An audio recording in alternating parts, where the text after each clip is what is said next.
Hi everyone and welcome to this, my video on graphs of polynomials. Yes, I know, it couldn't get any more exciting than this. No, it really couldn't. Well, I should imagine it could get much more exciting than this, but this is what we're stuck with at this moment in time. My name is Darren from, oh yes, Maths Guru.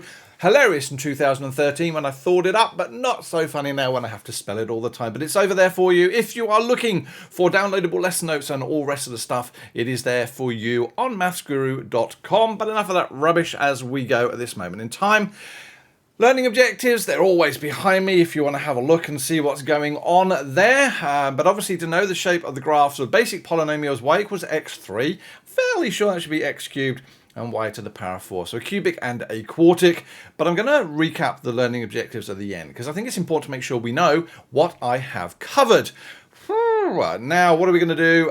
This is a recap of last learning. And in fact, it's the last video of this whole series that I have been creating on polynomials, on logarithms, and what have you at a year 10 level. Now, if you're not year 10, don't worry about it. If you're year 11 or year 12, this is equally important. And you could argue probably more important because I'm going to explain it really, really well, he says, hoping. Now, everything you're about to do requires the use of a CAS or pencil and paper and whatever else, and practice really, really does make perfect. But before I go any further, could you do me a massive favor, please? And subscribe. What do you mean subscribe? To my YouTube channel. Since January, I've lost a load of subscribers. Why? Well, a lot of the old people who watch math videos went, yeah, nah, don't want to hear his crazy voice anymore, and they've unsubscribed, which is the way it goes. But obviously, it means the world to me if people subscribe. So if you just click, it actually means the world. Right, enough of that for this moment in time. Let's see where we go with this one here. Now, plotting graphs is really, really important. Yes. But actually sketching is even more important. We tend not to plot graphs anymore in year 10, 11 and 12. It just takes too much time, all right? We've got a CAS to be able to do that. We want to be able to sketch them. We want to get the best parts of the graph on a set of axes without, spending most of my life doing dots. Now, when we do this, what's important is these four things here. You've got to be able to put accurately your x-intercepts, your y-intercepts, your turning points, and make reference to any points of inflection. Now, the good news is all the stuff we've done before, including the polynomial division and all of that null factor law stuff, really, really helps us. We've done most of the work already. We've just got to make sure to look for things like turning points, maybe beyond that for cubics at this moment in time, but y-intercepts as well. And for those people who've been taught by me before, y-intercepts are so easy. Why? Because you just put x equals 0 into it. Right, should we get going? Let's look at plotting graphs first. I actually hate plotting graphs, so we used to have to do it at school all the time. But the point of it is, we are given values. And in this situation, the question may well have turned around and said, right, I want you to plot the graphs for x values between -2 and 2. All right, well, there we go. So we've got -2, 1, 0, 1, and 2.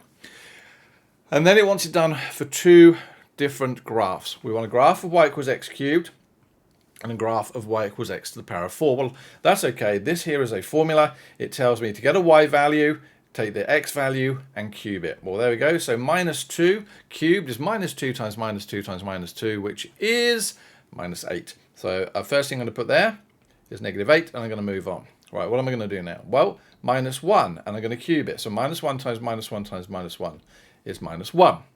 Oh, -1/2 cubed. Well, if I have -1/2 and I cube it, if you remember from your algebra rules, you can do -1 cubed and 2 cubed. So that's actually going to give me -1 on 8. 0 cubed is 0.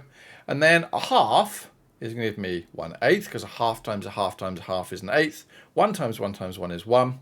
2 times 2 times 2 is 8. Now, what do we notice here? Well, these values all seem to be the same as these values, but a different sign. Okay, that's nice. It sort of works for me. Great, thank you very much. What about the next one? X to the floaty 4. Well, -2 times -2 times -2 times -2 is going to be 2, 4, 6, 8. No, 2, 4, 8, 16. Let's try that one again. 16.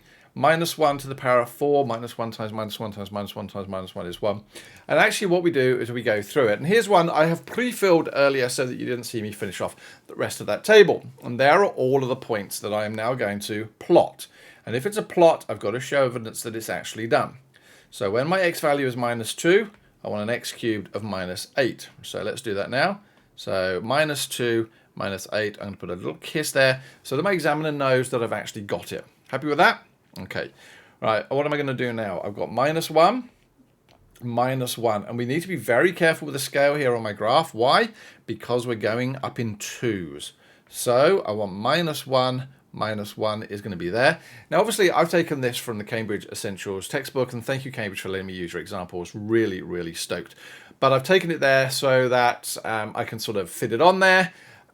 It's not the best of axes. It's not the best of graphs. It's not spread out enough. You can probably do better with all of the ones you've got. Minus a half, minus an eighth. Try and do that one accurately.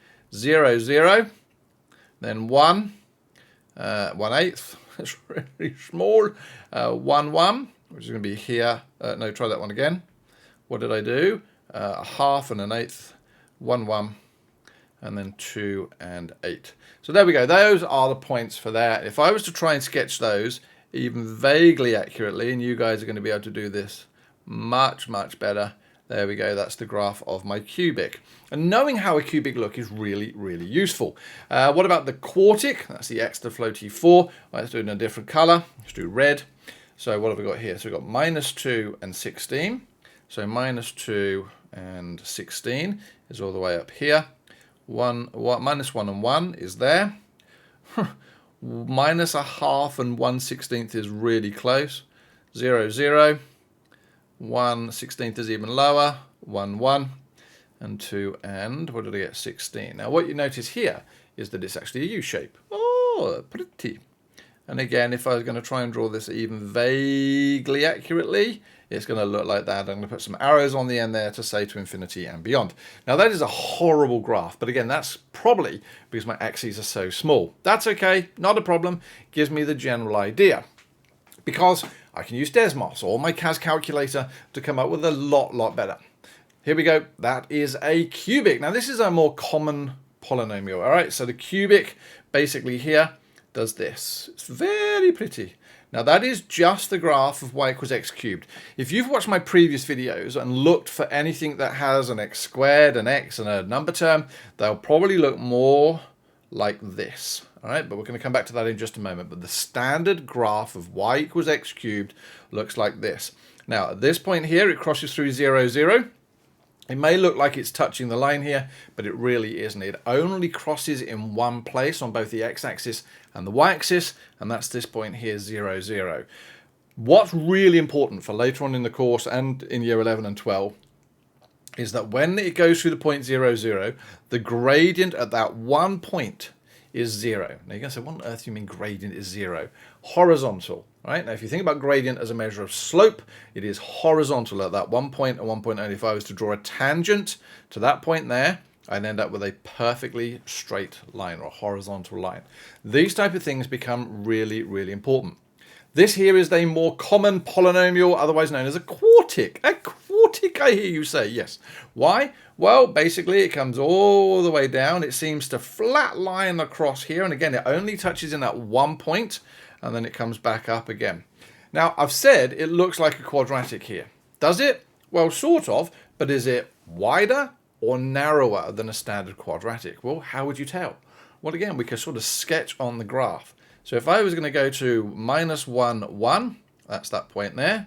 0, 0 is that point there, and 1, 1. We know that they are on a quadratic, don't we?